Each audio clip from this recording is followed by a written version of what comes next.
Hey, what's up, people? Welcome to Strasbourg Steve for the Steve and Chloe show. Weekly feature now on the channel with obviously my homie Chloe. We talking Newcastle, talking Chelsea. Basically, it's a Friday show.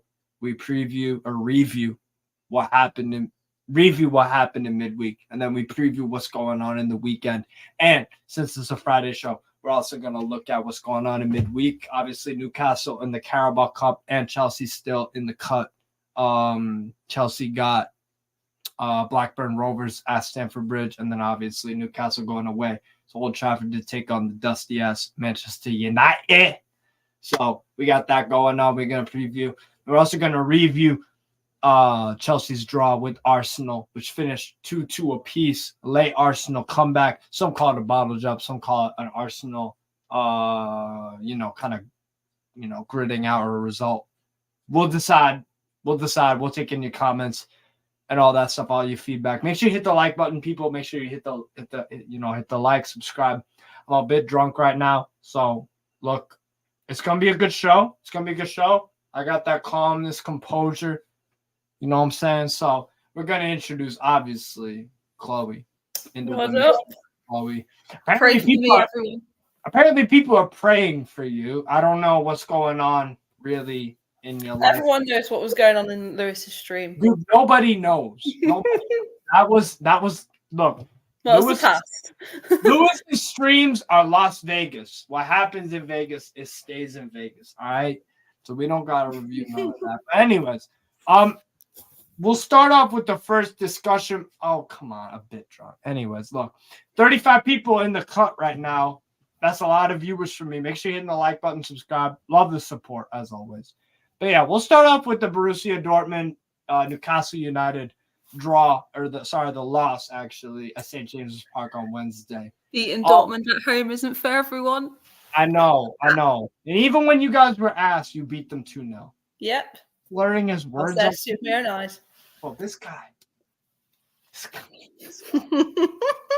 Look, I know you didn't watch. I think you might have watched a little bit of the game or some of it, whatever, but obviously I watched all of it. Look, for me, I got to give a lot of credit, first off, to Borussia Dortmund. Edin Terzic had a great game plan. And Newcastle United, I don't think we had the same intensity, really, as we showed in previous games, if I'm going to be real. I thought the tempo set in the first 20 minutes, it was a great game. It was end-to-end, 15, 20 minutes, however you want to call it. I think that it was a through those 20 minutes, either team could have had a goal or two in them. It was a really, really it was a very open game. Yeah, and both teams had chances. The thing is with Borussia Dortmund this year, though, is that I think it reminds me a lot about Arsenal. You know what I'm saying? It reminds me a lot about Arsenal in terms of last year, Borussia Dortmund and Arsenal could score goals at will. Right, but defensively there was something lacking. But I think this year Edin Terzic has really got that rotation of three center backs: Schlotterbeck, Hummels, and what's the other guy's name? Schlotterbeck, Hummels, and I couldn't tell you. I can't lie. Schlotterbeck, Hummels. Nah, it is just Schlotterbeck, Hummels. To be fair. Nah, who's the other guy? Let me have a look. Oh, God. They rotate. They basically Dortmund defensively. Zula. Thank you, David. Niklas Zula. He used to play for Bayern, obviously. Look, he's got them really well drilled right now. And I think, my counterpart on Newcastle Fans TV, Jonathan Greenwood, he said it best in terms of Borussia Dortmund really did their homework against us. They didn't play as they normally play in terms of open attacking football besides the first 20 minutes. Yeah, Zula was a sub. You're right, Andy. But like, kind of reminds me of when we played them away. Oh yeah, last season, with how they just got you on the counter, like you were the better team, but in the end they just got you. The finishing. Yeah, and ultimately the goal that Felix Mejia scored was a really good goal. It was well worked. Schlotterbeck connected there, and he had the overlap. Royce fed it into him, and then shot it back right to Nemechia. I think the marking could have been better, but really nice, clean side foot finish from Nemechia, who we were linked with. And we saw why, because I thought he was quality for Borussia Dortmund. So, like, and this is the thing about the thing about it. I said before the game that Borussia Dortmund would have a lot of goals in them, and they also defensively, they can give up some, but there's some games this year, the Bundesliga, what I've seen is that they're defensively really solid. And like Andy said in the comments right here, this is perfect. It was a really good finish, and that goal was coming eventually. And the finishing from Newcastle, the finishing was lacking. And that's one thing that might hold us back a little bit this year, is that we can create chances. That's not our problem. Is sometimes the finishing, it's either black or white. It seems like we either score 5 in a game or 2 or 1. At least you can still score a lot of goals at times, though. Yeah. What's up? I said at least you can still score at times, because you was reminding me of Chelsea then. We just can't finish our chances. We create loads of them, but we just can't finish. Both of them are kind of lacking in offense at times. I definitely agree. But, like, look, I just thought it was one of them nights where Borussia Dortmund came with a really good game plan, and they executed with such precision. I thought the standouts for me from that game, from Borussia Dortmund side of things, was Schlotterbeck, Hummels, that back four in general, even Marius Wolf and Benzabaini on that left-hand side were awesome, excellent players.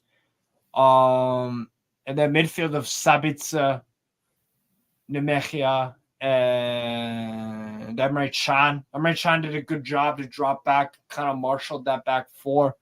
Good decision maker, good clean passer of the ball kind of thing. So, like, I thought Dortmund were really good value for the win. Like, it's really hard to beat us at St. James's Park at the moment. You know what I'm saying?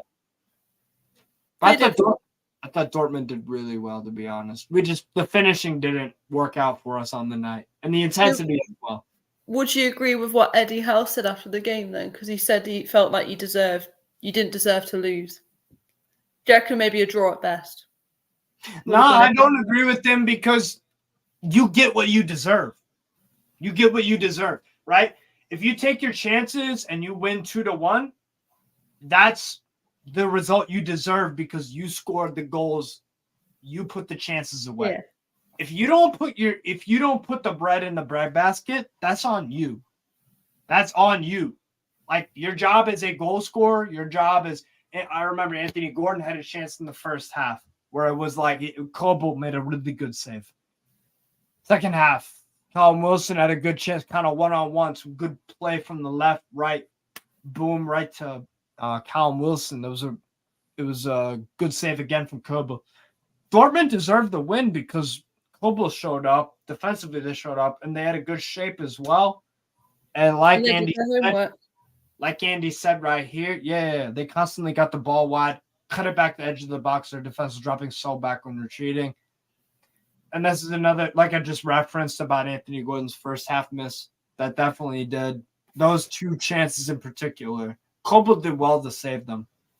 But you can always kind of do better on the finishing side of things. You know what I'm saying? Nemechia drives forward from midfield, and that shots from just in or outside the box or just going wide. And it's like in that match, you hit the target. Bro, we had the same thing going on in the Werder Bremen game when I did the watch along on my channel. Like, Nemechia had a chance or two, particularly in the second half when he had that beautiful chance to kind of score, and he just squared it over. Like, for me, Newcastle, we didn't finish our chances. Dortmund had an excellent game plan. I don't know. You paid the price for it. Yeah. Oh, 100%. That's pretty much Chelsea's last season summed up. I was literally about to say that. Because last year you had some games where it was like, they should be scoring that. They should be scoring that. Yeah, we've had so many games last season where we even went 1-0 up, and then we had so many more chances after we going 1-0 up, and then we just went and lost the game completely. Right. I saw that too many times last season. Yeah, and logic. To answer your question about Giovanni Reina, the American international. I thought he had a good cameo appearance, and especially against Werder Bremen, the game before the Newcastle one. Why does Reina get no game time, especially after the stellar international break against Germany, which was the friendly, and then Ghana, which he was excellent in? You know what it is? Giovanni Reina, I don't know what it is about it. Dortmund just have a really good squad and a good 11. So I guess Terzic just, maybe it's the work rate of Giovanni Reina. I don't know. But I do think he's going to be a factor. He's going to be a factor in Dortmund's season. But Chloe, don't remind me of last. Just trying to be relatable. It was a valid point, though. It was a valid point from you, though, definitely. At least we're looking better this season. We're scoring goals finally. Let's go. Yeah. Facts. You just got to work on not bottling it against Arsenal. That's all you got. Yeah, well, we don't talk about that. Fuck you, well, Sanchez. We are going to talk about that in about a minute or two, but Andy Bell saying worst part was the injuries, too. Jacob Murphy's so unlucky. He's just some great fun that gets injured. Isak coming off. Yeah, the injuries are a worry, obviously, because now Callum Wilson's got to play in 5 straight games, essentially, unless we do something crazy like Anthony Gordon false 9, possibly. I don't know. We'll see. We'll see what Eddie Howe thinks up. We'll see what he thinks up.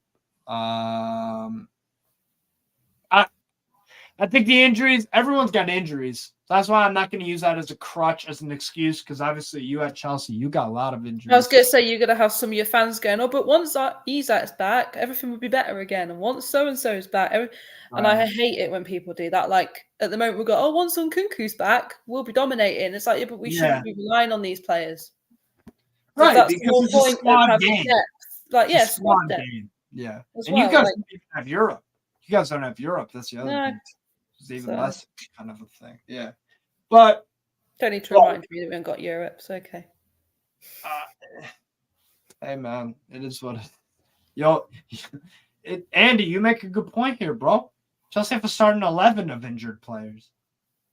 Pretty much, yeah. And also, David brings up a great point. Big ups yourself, bro. Julian Brandt was injured for the Newcastle match, and Emre Can went off with a bit of an injury. I remember on the sideline, he was like struggling to stand up for a minute. But yeah, Emre Can. But yeah, to kind of wrap up the Newcastle, look, thesis statement of all this is that we didn't show up on the night. Borussia Dortmund had a great game plan. They executed. They got the goal that they needed. We've seen a lot of 1-0 wins for Borussia Dortmund this year. So maybe they're going to be in contention with Bayer Leverkusen and Bayern München for that Bundesliga title. It's an excellent league to watch so far. And let's see what Borussia Dortmund can do in the Champions League. They always get to the knockouts. It just depends how far they can get in it. But they've got a really strong squad. Yeah. Brought you onto a point there of what you've been telling me all week. Wolves away would be difficult for you. Man, I think we beat Wolves in the Championship about, coming up on 7 or 8 years ago. It's been a while since we beat Wolves at Molineux. We've had a 1-1 draw, then it was a 2-1 loss, then it was a 1-1 draw, then it was a 1-1 draw, then it was a 1-1 draw. Yeah, Wolves away is a bit of a bozo stadium for a lot of teams in the Premier League. It is. Absolutely, Chloe. You're not wrong. I think you lost away to there as well. Yeah, with Frank Lampard. I think so. Yeah, it was like a 1-0. I think I was fuming because I'm pretty sure that's when Mudryk got his first 90 minutes. I can't remember if it was either that. Yeah, you're right. Yeah, You're right. No, Wolves away is true. And the thing is that they're in form right now, and they've sliced and diced a few teams this year, particularly on the opening day against Manchester United on that Monday night. They literally should have won that game. But you're coming into it off the back of a loss as well. Yeah, exactly. And Wolves bring a lot of confidence. Wolves have literally beat the treble winners at their place like not too long ago. Exactly, David. Exactly. That's the thing I'm concerned. And that's why I think the equalizer, we're a really good side. Wolves are a side that struggle to finish, but they're picking up a little bit of form right now. And away at the Molineux. I think it's going to be, again, Again, if you look at the head-to-head, and if you look at both teams' form, Newcastle haven't been in bad form. Newcastle haven't been in. No, I respect you guys. But it's just it does take what's it called? It's taking a little bit of a what's it called? Well, I thought you being in the Champions League would make you not as good in the Premier League, but you're still doing respectable in the Premier League as well. Yeah, we're still in contention for them kind of top space. Yeah. So like, yeah, that is good. That is good. I just think that Wolves have enough what it takes right now at this moment to shut down what Newcastle have to offer, especially with the Callum Wilson injury, because Isak, Wilson, there is a drop-off. Both will get you goals, but the players that they are, that's obviously an issue. And the fact that Wolves are in good form as well. Like, if you beat Manchester City, you probably got them at the wrong time. You've got it. Exactly. You've got something about you if you beat Manchester City at home. I don't care that they didn't have Rodri. I don't care about this. I don't care about that. They still had Haaland out there. They still had Julian Alvarez. They still had guys like Ake. They still had guys like Jeremy Doku.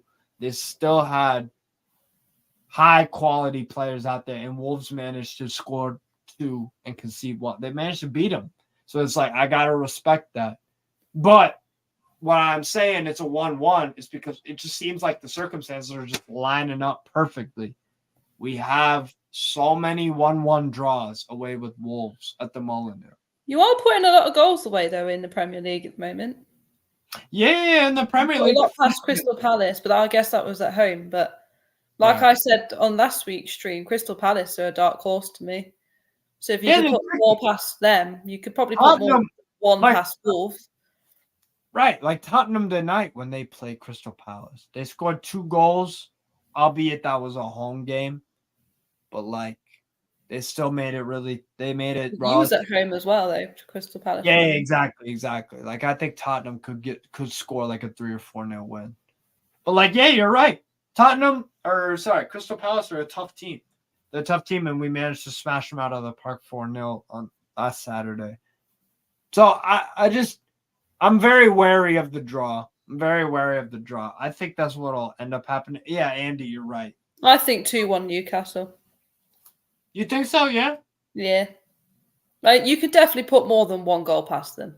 You know what's ironic is that we put up a performance against Borussia Dortmund that is a bit reminiscent of Wolves, where they have the chances to score and they don't take them, and then they get for it. What was the expected goals for you against Dortmund?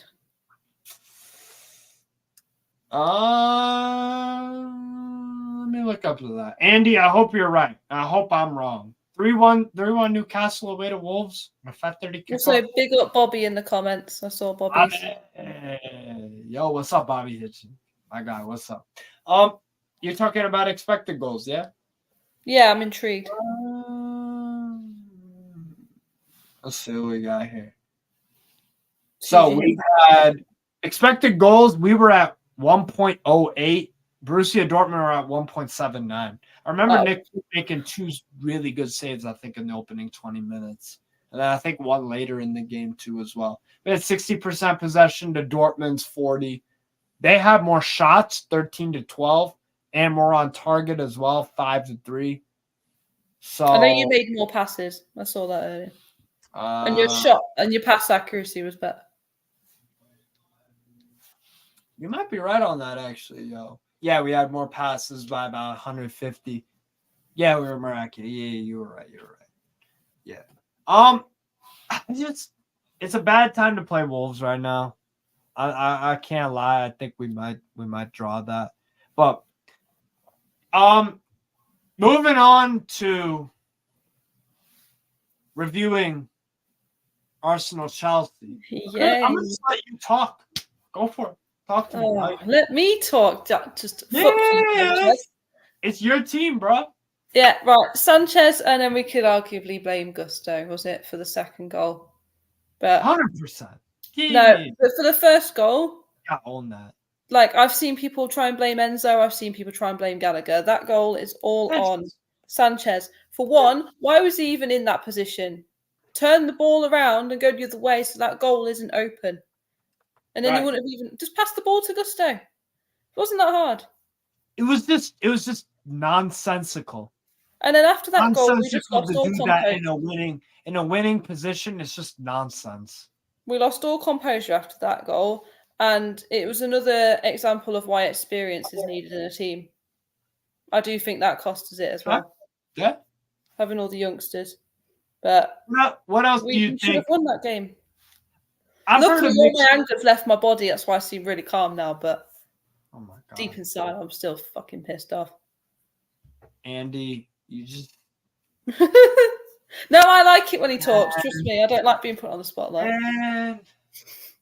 Well, fine. I'm gonna put you on the spot now. Why is it for me? When that Sanchez mistake happened, I understand the game shifted, but that doesn't give you the easy excuse for Gusto to screw up and do basic defensive responsibilities that kindergartners know how to do. I suppose I was going to say maybe tiredness got in the way, but Gusto's played 90 minutes. Subs. Yeah, exactly. We made subs. Right. But that's what I was about to say. He's played 90 minutes before, so you can't even use that as an excuse. Like, honestly, I think I turned it off after the first goal. I knew what was going to happen. I remember messaging one of the group chats on Twitter saying, this is giving me Man United at home last season vibes, where we went 1-0 up with a better team and then we just conceded right at the end. Right. And then that's exactly what happened. I could see it coming from a mile off. As soon as Declan Rice's goal went in, I was like, yep, I know what's going to happen now. Definitely. And then I see people after the game going, oh, look at the positives. We should be expecting a point from Arsenal. Fuck off. Not when we were 2-0 up. If it had been Arsenal that had gone 2-0 up and then we brought it back, whole new story, I would have been gassed. Fact. But the manner that game happened, no. You can't look at the positives like that. Right. Because it was in our hands to win that game. Exactly. Because you guys had the control in that game up until that Sanchez mistake, and then it was further, exasperated by that Malo Gusto mistake. Mm-hmm. It was just individual errors that cost us that game. Yeah, and that's the thing at the top level of football, not just Premier League, but all the other leagues, bro. If you make those kind of silly mistakes, you're gonna get punished. I think another thing that made me question Poch a little bit there was why on earth did he bring on Jackson when we were 2-0 up? And take off our goal scorer as well. Which one? He took off Mudryk. Okay, well, talk to me about that. What was your kind of issue? You're 2-0 up. Why are you now bringing a striker on who is supposedly still injured? Well, he's got a wrist problem. Gusto isn't. It's not shite. He filled in well.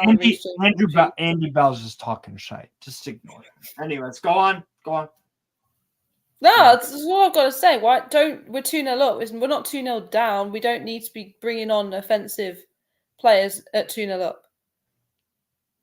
You should have started with Jackson if you was ever going to bring him on at any part of the game. So wait, are you saying that Poch should have done different subs? Yeah, do more of a defensive sub. Who would you have brought on instead? Oh, no, they really are putting me on the spot. I mean, you said that you had an issue with the subs, and then you said bring on a defensive one. Because, to my knowledge, I don't think was Betty Sheila on the bench. Let me look that up, actually. Who is your bench? He's either on the bench or I think he's only just ready now to be in the squad. Right. Let me check out the bench for that game. So you guys brought on Nico Jackson from Mudryk in the 66th minute. You brought on Reece James, which is a defensive sub, for Cole Palmer in the 84th minute. Oh, see, I didn't realize it was for Cole Palmer. That was the double sub for, and then Noni Madueke also came on for Raheem Sterling. And so your bench was Georgia Petrovic, Axel Disasi. So I should just put Petrovic on. You're taking the piss, man. You can't do this when I'm drunk, because then you throw me off, man. You also I'm not the reason why you drunk. So wait, are you saying that you're saying a defensive sub? So that would lead me to the conclusion that you would have switched out center backs or something? You would have brought on either Disasi or Badiashile? I would have taken, well, obviously I've now just learned that Palmer came off for Reece James. So something like that is what I would have done, taken off another offensive player for a more defensive player. Fairs. So which one? Badiashile or Disasi? Disasi, because he's match fit at the time. Oh no. Yeah. Oh, that's true. NEL. Hi Steve, I live in America. Do you know how I can watch Chelsea's game tomorrow? Let me go on the Premier League app real quick, bro. Let me find that for you. I think it's on USA. Sports. Oh, is he American? In America, yeah. There's a Premier League app.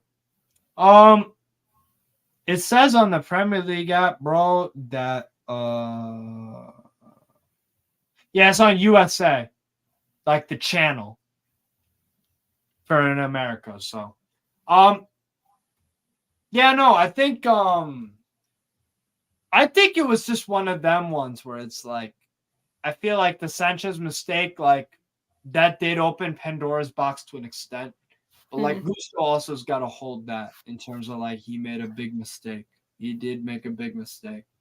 Because it's like Jimmy said when we were talking about it after the match and I was hearing his side of things, he was like, as a parent, when I teach my kids, don't compound a fuck up when you do one and then another. Don't let one be the reason why you make another. Oh, yeah. You got to have some composure. You got some. And I get it, the sports psychology side of things, like, I get that. I'm 50-50 on it, bro. Because, like, Gusto, that's basic defensive.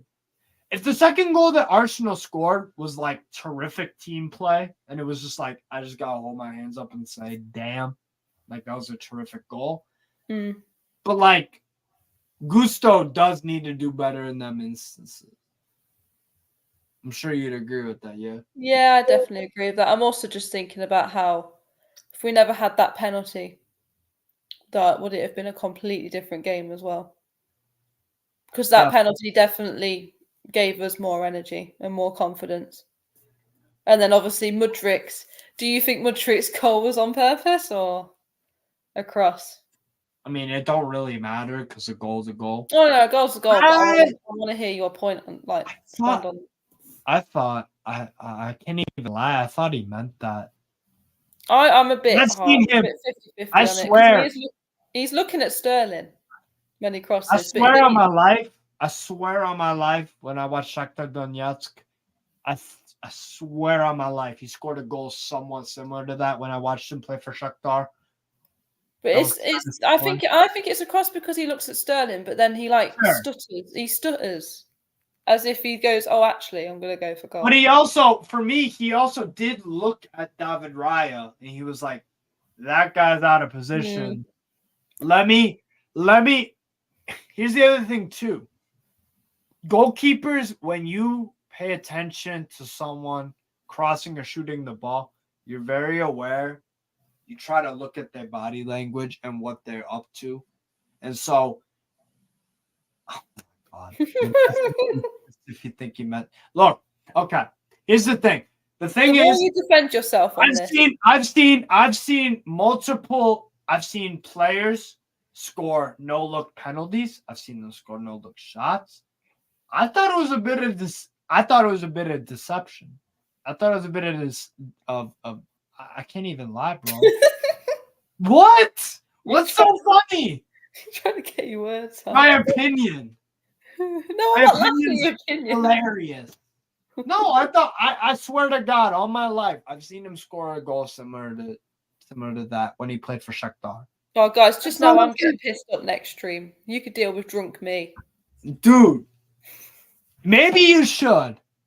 Maybe you should. No, but literally, I thought he meant it. I can't even lie. Because he looked at the goalkeeper, and then I think he was trying to fake him out.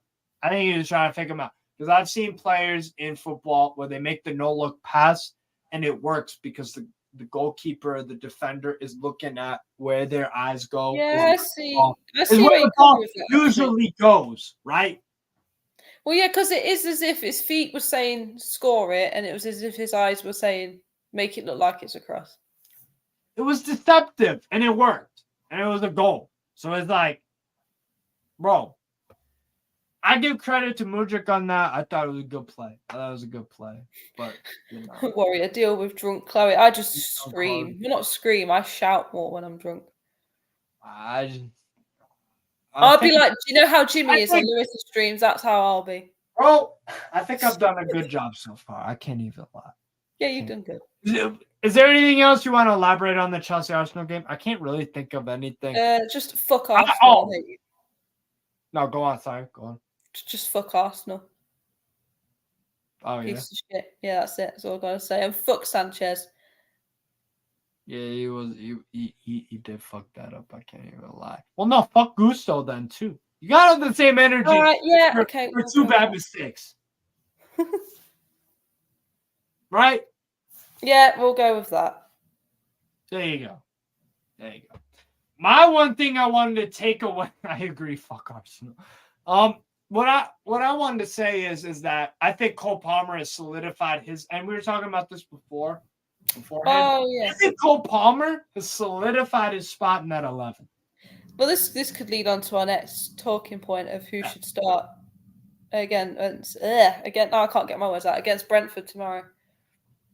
Because if it was up to me, same lineup as what we played against Arsenal, why try and fix something that's not broken other than the fact that Brentford play with a low block, which Chelsea do shit against anyway.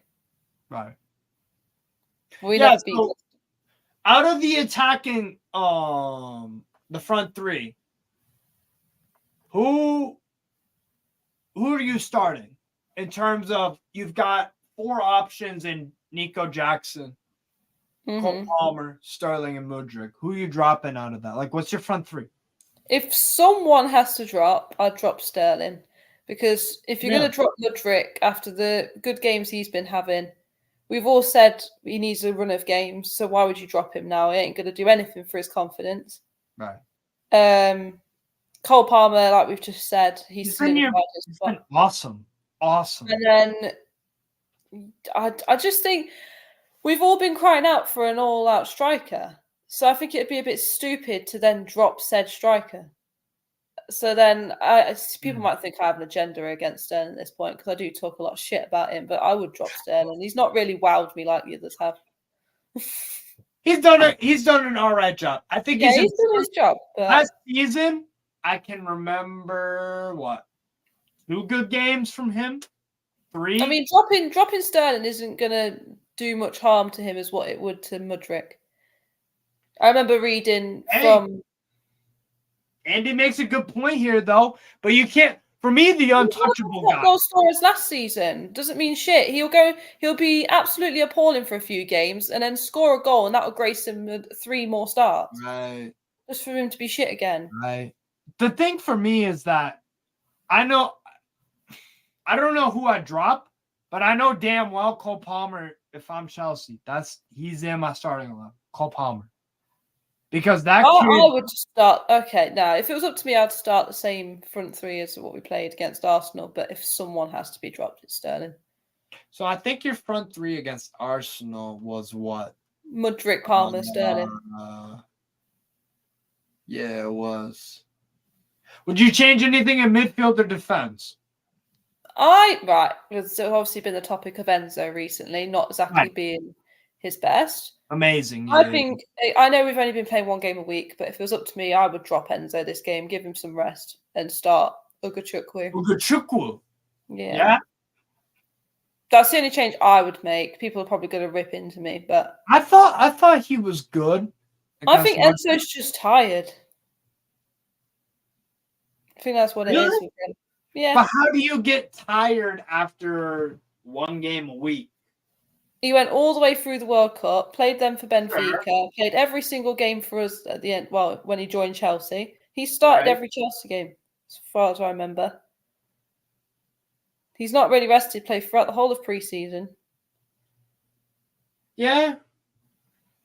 So you would start. What would be your starting 11 for what's it called? I'd keep Sanchez in goal. Yeah. Okay. Even though I said fuck Sanchez like 2 minutes ago. I would have Gusto. Is Gusto fit? Gusto right back. Yeah, Gusto's fit. Yeah. Yeah, James, bring him on. If he's As a like, sub. 20 minutes, yeah. Just to keep his match, like his fitness up. And then Cucurella left back, then Colwill and Disasi. And then Ugachukwu, Caicedo, Gallagher, Mudryk, Palmer, Sterling. That would be my starting 11. Wait, can you say that again? Sorry, I'm spaced out. So wait, you said Sanchez, Gusto. Yeah, Disasi, Colwill, Cucurella. Well, Cucurella. Okay. Ugachukwu, Caicedo, Gallagher in the 10, and then Mudryk, Palmer, Sterling. Okay, so you just make one change. Silva out for Disasi. And then Ugachukwu in for Enzo. Ugachukwu in for Enzo. Do you think that's gonna happen though? I don't think that's gonna happen. Nope. That You've got, bro. Let's just think about this on another level. You've got Argentine manager. You've got Enzo Fernandez. He is one of the stars of the Argentine team. I don't see him dropping his homeboy. I can't even lie. I like Ugachukwu a lot. I really do. Like, that guy has the physicality. He's 19 or 20 years old, bro. He is a real deal. But yeah, I don't see him dropping for Enzo Fernandez. I can't even lie. Oh yeah, to be fair, Warriors just put about resting for Enzo. Oh my god, I'm tired. Resting for Blackburn instead. That would probably make more sense. Resting for Blackburn? No, but I think Ugachukwu, that's the game that you. Yeah, that's what I'm saying. So actually, yeah, rest Enzo for Blackburn. Choking, by the way. Paying 120 mil for Enzo. Yeah, everyone knows it's an overpay. That's just the market. That's just the market. Andy, let's be real. We're both Newcastle fans. When we bought Anthony Gordon for what, 55 million pounds, he was not worth that money. But Eddie Howe's managed to coach him, and he's had good form throughout the season, I'd say. He's a locked-in starter in a squad that's really hard to establish yourself as a starter in. So, like, Enzo, I think, will be worth the money. I think he'll be worth it. Oh, yeah, it's definitely. a bit of an overpay, but, like, it's 40 mil. Still, bro, me, Andy, I remember the conversations we had about Anthony Gordon when we bought him. We was not thrilled with it. We were like, okay, he's decent, but like 40 mil for a guy that got like 3 goals, 2 assists. I think it's one of them situations, just on a larger scale. I think Enzo Fernandez will eventually pan out. I don't think we've seen the best of him. I don't think we've seen the best of him quite yet. Oh, no, definitely not. Because you guys are still establishing yourself, and we're still trying to establish our backbone at this point. Right, the spine of it. That's something I want to be sorted, especially when like Nkunku and that's back. We need to build that core. Yeah. Like how we used to have like Czech, Terry, Lampard, Drogba. Yeah. I need something like that again. For sure. Let's do predictions and then we'll also preview the Carabao Cup games. What are you going with for Newcastle Wolves at Molineux? I'm saying 1-1. I'm going 2-1 Newcastle. You're going to get more than 1 goal past them. I hope you're right. What about you? Oh, you said 1-1, didn't you? Yeah. Bro, the head-to-head records usually don't lie. The head-to-head records don't lie. Well, if that's the case, then Chelsea, we've drawn 1 with Brentford in the last 5, won 2 and lost 2, so. Yeah. By that logic, ours should be 1-1, which is what I was going to go for. You're going for 1-1 tomorrow. Either that or 1-0 Brentford. I think it's going to be one of them banana skin games. Tricky game. I think it's going to be a game like last season, like I was mentioning earlier, where we're the better team. We just let slip, and then that's it. 1-0 Brentford.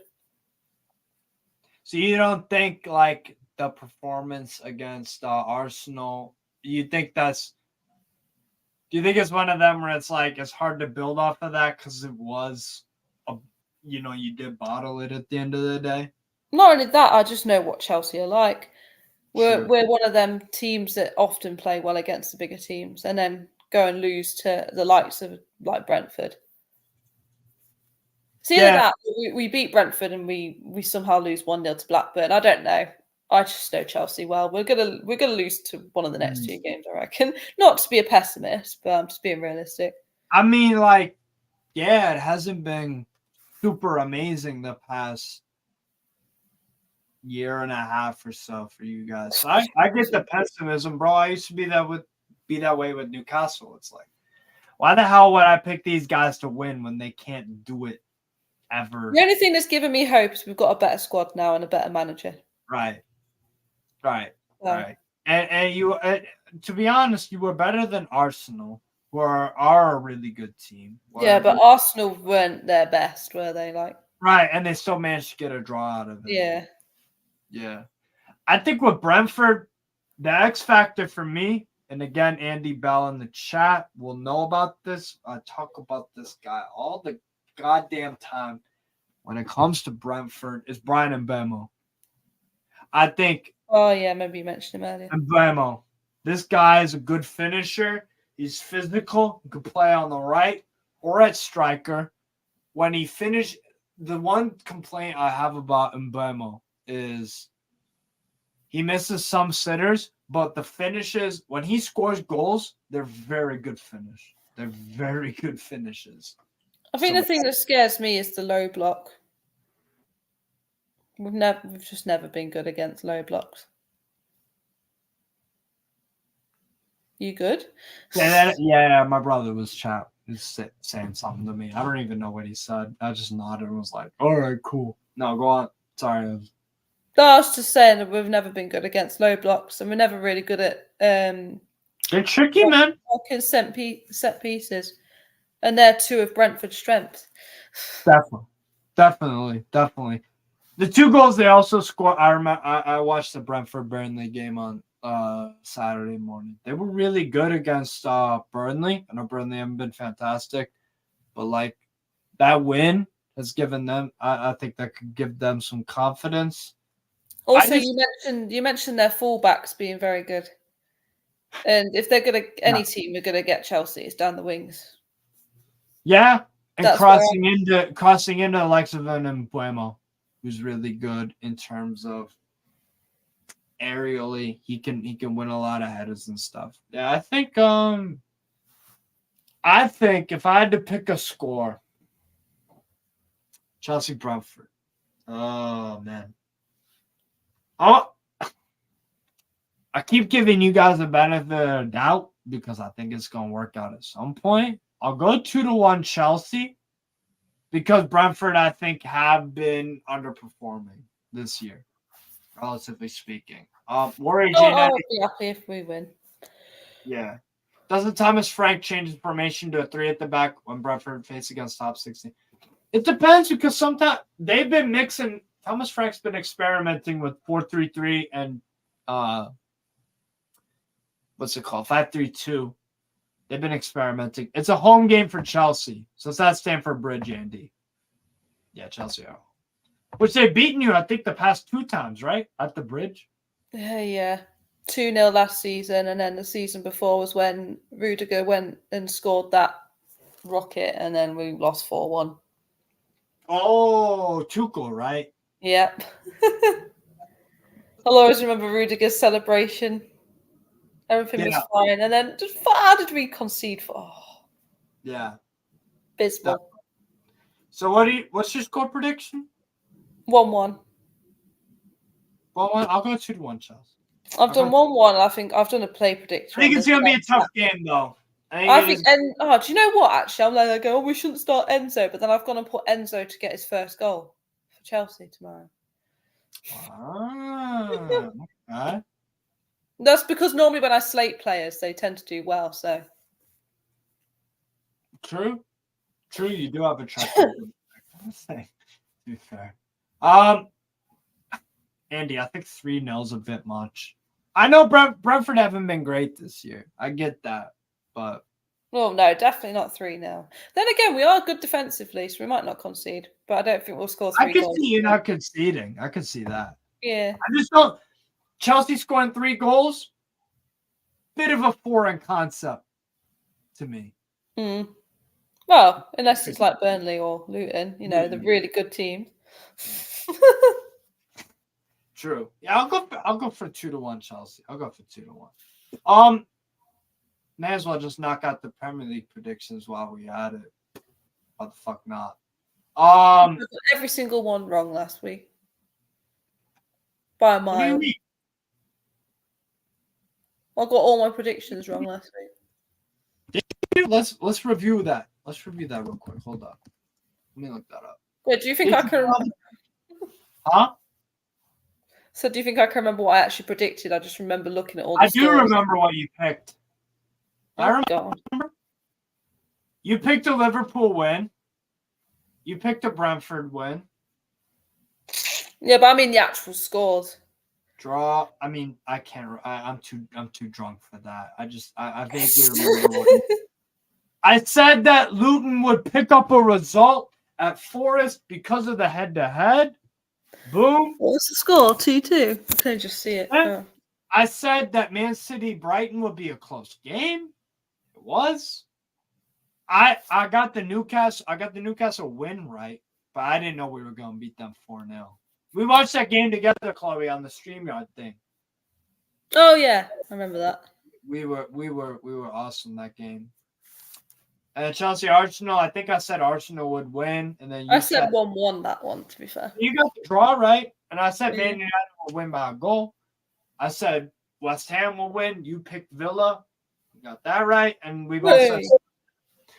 Now, I think we both walking into today, we were like, "Yeah, Spurs are going to win this against." No, I think I said that Crystal Palace would get a result on that. Jesus Christ! All right, no, I said it because Crystal Palace at home are different gravy, and they're a dark horse. That's why I said it. And Tottenham are due a loss. It's the only reason why I said it. That's facts. Yo, Tony, you're right. I like Johan Witsa as well. He could be a danger man against Chelsea for sure. But yeah, definitely. So yeah, we did our Chelsea Brentford prediction. I said 2-1 Chelsea. You're going with 1-1, right? All right, word. What you saying for Sheffield Arsenal? Sheffield United. Oh, like 4-0 Arsenal. I'll go for 2-1. I'll go for 2-1. Yeah, because all right, let's look at Sheffield United's record. This is the thing, right? They lost 2-1. Man United. Man United are way better than them on paper, but they actually played them real tough. I know Man United are not very good. But... Yeah, but you beat them like, what was it, 8-1? 8. Oh, 8-0. Against Tottenham, it took Tottenham 94 minutes to get the winner there. Sheffield United, Man City, they played them tough there. Palace struggled there. Forest beat them only by a goal. So I don't know. I think Arsenal will take out their frustrations against Chelsea. Against. You said 4-0, right? Arsenal win. I'll go with 2-1, just because it seems like they lose by a goal a lot of the time. I'll go with 2-1 Arsenal. All right. Bournemouth. I can see that being 0-0. That's a dead game. I'll go for 1-0 Bournemouth. What are you saying? 0-0? Yeah, that's such a dead game. That's fair. I'll go 1-0 Bournemouth. Newcastle Wolves, you said what? 2-1? 2-1 Newcastle. I'm saying 1-1. I hate it, but we always play. We play Wolves. I love how you've predicted my team to win, and I've predicted your team to win. But Bro, it's just what I think's going to happen. It's just honesty. It's just honesty. I don't know. Whatever. West Ham, Everton. Ooh. That's a West Ham dub. 2 on West Ham. That's a West Ham dub. 2-0. 2-0 Hammers. I think they got a good record against them. They're good at home actually. Their grounds. Hammers. Yeah, they do. They really did well. They were crap against Olympiacos, but that was away from home. West Ham. They had a rotated side and all that kind of shit. Brighton Fulham 3-1. 3-0. 3-0. No, I'm going 2-2. What? Really? Yeah. Brighton Fulham 2-2. Really? When have Fulham scored 2 goals this year? I'd be shocked if they scored they get their 2 goals, and then Brighton. They got 0 against Tottenham. They got 3 versus Sheffield United. They got 0 against Chelsea. They scored 2 against Norwich in the Carabao Cup. They scored no goals against Palace. They scored 1 against Luton. They scored 1 against Man City. They scored 1 against Tottenham, and they scored 2 against. That's the wild card. Yo, that's the wild card result you're gonna go with. Okay. 2-2, because they did do it against Arsenal. Yeah, see, Andrew Bell's put 2-2 as well. Nah, I'm saying 3-0 Brighton. But hey, you might be right. Might be right on that. Look, there's no wrong or right here. We just go our own opinions. That's fair enough. I am confused. Because it's like Fulham, they'll score 2 goals, bro. That's yeah, like. See what Andrew's put. Look, so they do always score. There you go. They score 1 or 0, and then sometimes 2. But I have to get Fulham. Tomorrow is that sometimes. They scored 2 goals against Arsenal away, so that's cool. Aston Villa, Luton Town. 3-0 Aston Villa. Let's go for a 6-pack. A 6-pack for Villa. 6-0 win over Luton. No. 6. Because the thing a with lot of people in the comments are predicting the same as me, for each game. Villa. No, somewhat that Dortmund fans put 3-0 Villa. They're fucking scary, bro. Look, the dispatching of teams. 4-1. Drew at Wolves. 1-1, of course. 1-0. 6-0. Oh, wow. 1 goal against Chelsea. Wow. 1-0. They should have had more goals, though. And you know damn well, Chloe, that Robert Sanchez was like the best your man of the match. Yep. He kept that from being a 4-0, to be honest. Yeah, I can agree with that. Lost to Legia Warszawa. That was a great game, to be honest. But yeah. But like 3-1. 3-0. 3-0 Villa over. They could score goals at will, Aston Villa. So I'm going to say 6-pack. A 6-pack for Villa. What's the other one? What's the other 2 games? Let me go pull that back up real quick. Liverpool, Nottingham Forest. That's a 3-0. Yeah, see, if that was at Forest Ground, I'd be saying that's a draw. Could be tricky. Yeah. No, I'm gonna go 3-1 Liverpool. 3-1. Yeah. Right. And obviously the huge. I want that to be a draw so bad. I want both teams to drop points, but I just don't see it happening. I mean, only 6-pack here is the one Steve's had to drink. Dog, what are you talking? This is not a 6-pack. This is a bottle, a singular bottle. But anyways, continue to waffle, Andy. Go on. No. I'm going. Man City haven't exactly been the best, have they? Oh, do you know what? Actually, I'm going to. Oh, no, I want to say 2-2, but Man United trying to score 2 goals against them. Man United at home this season have been outplayed by FC Copenhagen, Wolves, Palace. What was the other home game? Spurs in that past the 30th minute, they destroyed them. I don't see this anything other than a Manchester City like 3-0, 3-1. I'll give Man United a goal out of just pity. So I'll go 3-1 Man City. 3-1 Man City. I agree with David. Fuck it. I'm going 2-2. My instinct's telling me 2-2. That'd be embarrassing. We will see. Yo, and that would mean, Chloe, if Man City draw with Man United and we think Arsenal are going to win, that would mean Arsenal go up to 24. Liverpool go up to 23 because we both picked them to win. That would mean, and we also both picked Aston Villa to beat Luton. That would mean Man City will be 5th by the end of this weekend. Yeah, but weren't they like 9th this time last season? I don't think it was 9. Was it? I know they were quite low, and then they went on to win the league still. So yeah, that's the thing with Man City, man. That's the thing with Man City. You can't just say, oh, they just. It's like, nah, dude. They're gonna go on to win the league because it's a fucking Farmers League. Anyways, to wrap up the show, we gotta talk about. Lucky I'm having a show. Jesus Christ! Oh my God, Andy, you're such a piss taker. You are such a piss taker, and I gotta take a piss really bad. But we are gonna wrap up the show before we do that.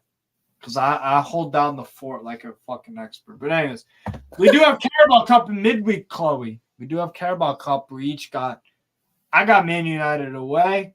You got Blackburn at home. mm-hmm. I think I watched 1 or 2 Blackburn games this year.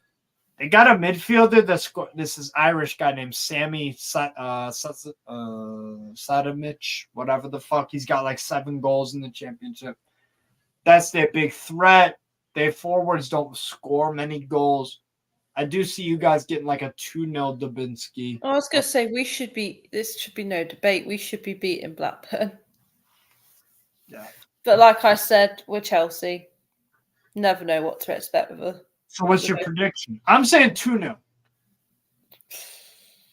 For the sake of it being Archer's first ever Chelsea game, I want us to win. I'm going to go 3-0 Chelsea. Fairs. No tactical. What's the Andy, reason? And that's just it's Archer's first game. Andy, I know you're not being personal, bro. It's all good. Now the game that we can actually go in some depth about. Newcastle go away to Old Trafford to play. Well, like we've just glossed over, Man United at home aren't exactly amazing, are they? Right. I think you'll win. I think 2-1 Newcastle. Another 2-1, yeah. I'm thinking a draw. Just, again, the head-to-head always sketches me out. You We haven't in the Carabao Cup final, you were both on par with each other and you obviously lost, but now Man United are in the mud at the moment. You should be taking advantage of it. I know it's at Old Trafford. Yeah. The thing is that we haven't beat them. Andy, correct me if I'm wrong in the chat, but I'm trying to think. We beat Man United in like 2013. We were wearing the yellow and blue shirt. It was like a Kabay free kick or something. We haven't won there in a long time. A long fucking time. We beat them at St. James's Park like probably 4 times over the years. But I can't remember the last time Chelsea won at Man United, to be fair. I think it was like 2014, 15? 16. And Andy, you just summarized it right there. Manchester United play awful, but they get the results somehow. And I'm worried that it's just going to be the Dortmund replica. It's like we have the chances to score, and then we don't do it, and then we get punished for it. I'm going with a 1-1 draw, and we'll win on pens. Yeah. That works. that works for me because you don't have to in cup competitions. You don't. What? Sorry, I've just looked at when Chelsea's last victory at Old Trafford was. What, 2015? 2013. So 10 years. Yeah. What? No, that can't be right. It's been a long fucking time. Chelsea's last victory at Old Trafford was in May 2013 when Mata's 87th minute got. Juan Mata. Oh my god! What a good fucking player Juan Mata was. 10 years ago, I'm gonna be sick. And Newcastle's last win at Old Trafford. Yeah, Man City are gonna drill them. Definitely. Man City just gotta finish their chances. Now, let me find the facts about when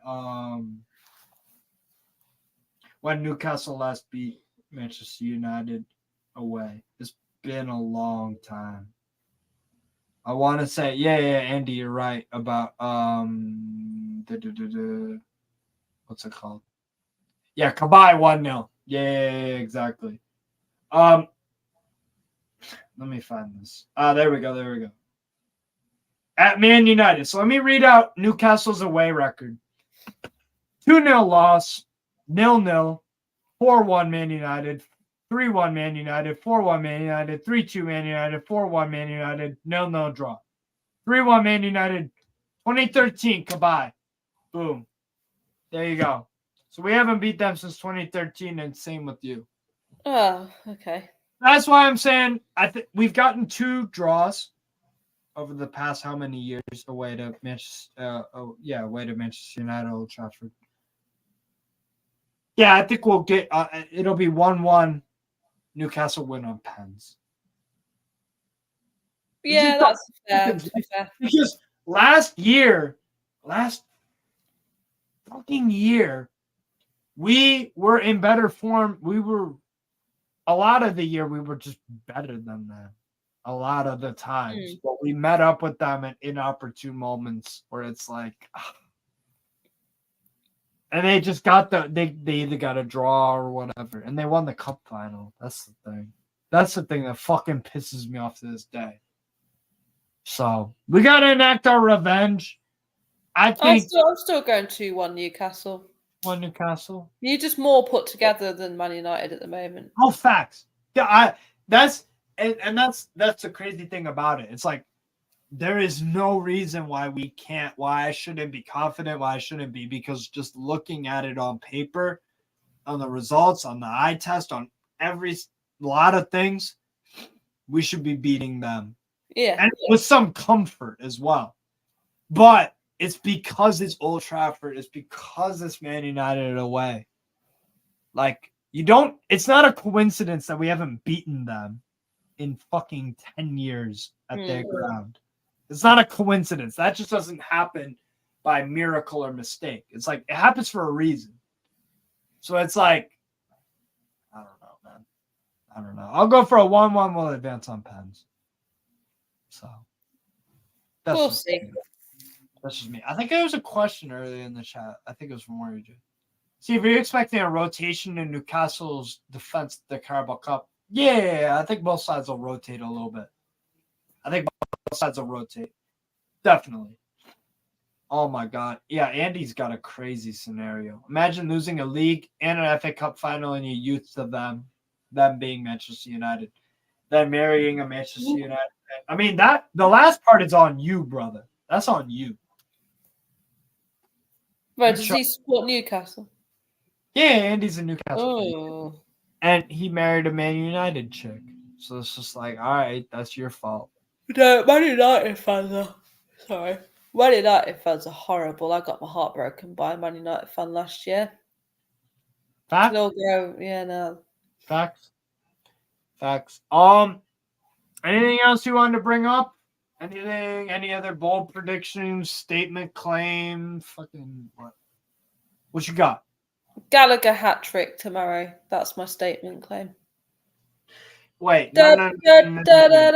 You picked the 1-1 draw. Yeah, well, you wanted a statement. Look, I'm past tired at this point. I can't lie. We've gone to the delusional part of beyond. I'm beyond fucking hammered. In fact, actually, my statement claim is we recall Kepa and he scores a hat trick. I'm just gonna end the stream. Big up, guys. Honestly, I just can't do this no more. Nah, big up everybody in the chat. That's fair enough, Chloe. If you think a goalkeeper is gonna get a hat trick, yes, I'm beyond pissed. I get it. I get it. He's gonna piss himself soon. I am gonna piss myself. I've had to piss for like 2 hours now.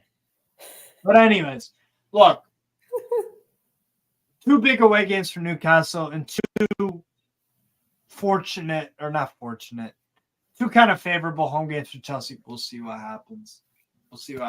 I'm sure both of our predictions are gonna be wrong, and then we're gonna have some crazy ass stream next Friday. That's what I'll be here when Gallagher. I'll be here this time next week when Gallagher got that hat trick. You know, if it actually happens, oh my god. I just can't. Anyways, look, big up people. Thank you for coming up, everyone. Thank you for coming out, Chloe. Always a pleasure to talk to you, talking about Chelsea and Newcastle. Big up, everybody. Make sure you hit the like button, subscribe. Also, subscribe. I got the socials, obviously, on this little ticker thing here. Hope y'all liked the show. Hope y'all enjoyed it. Obviously, I'm a bit fucking hammered. I tried my best. I'll get hammered next week. I'll be the drunk one. Oh, my God. Dude, you're so critical. For no reason. Anyways, big up people. Make sure you hit the like, subscribe. Away the fucking lads and whatever. Up the Charles. Peace out, guys. Take care. Bye. Peace.